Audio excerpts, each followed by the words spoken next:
Hi, I'm Joe Polizzi, and this is the Content Inc. podcast. 5 minutes every Monday for content creators who desire to be content entrepreneurs. So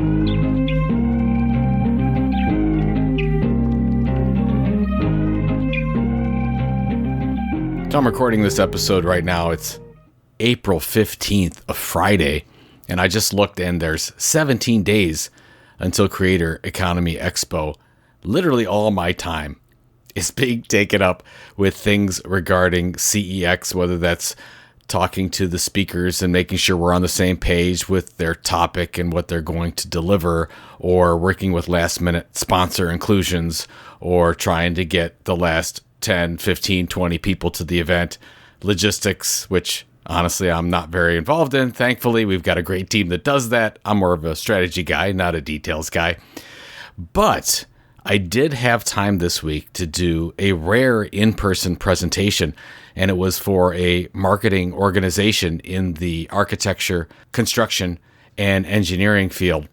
And I get up there to do my presentation. I have a lot of slides. I think for this one, I had 95 slides, and I move very fast. So I did those 95 slides in about 30 minutes. I got done. And sometimes when I end presentations, I say, so did you find that one thing that you were looking for in the presentation? This presentation was about how to build a loyal audience in 7 steps specifically.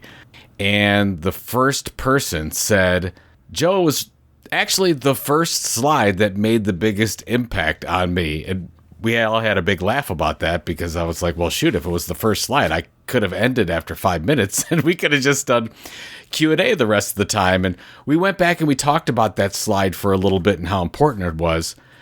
And the slide actually said, what if you stopped publishing your content today? Would your customers notice?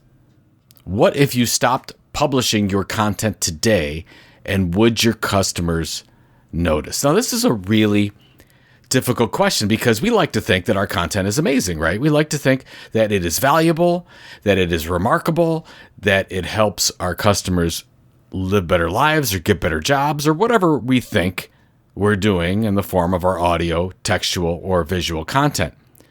But honestly, and I've been around this long enough and I've done a lot of cursory audits to find out that most content coming from organizations is not very valuable, not very useful, and focuses mostly on the company and not on the audience's needs.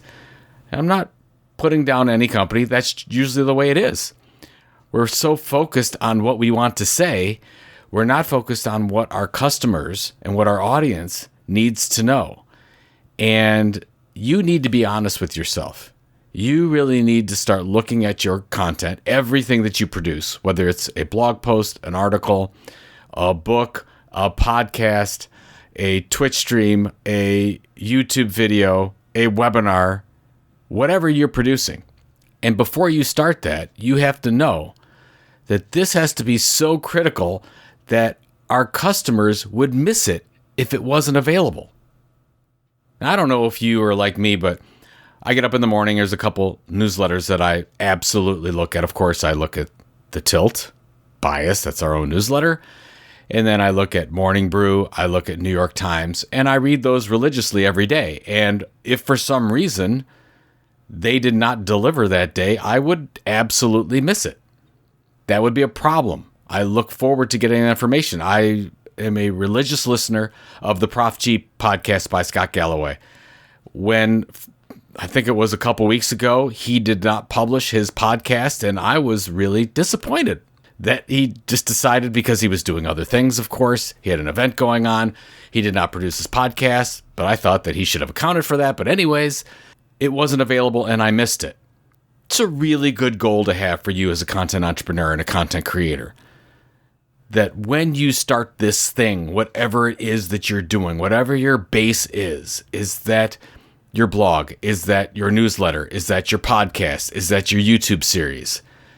That it is so good that if you did not deliver it, your customers would miss it, and they would email you and they would tweet you and say, where is your stuff?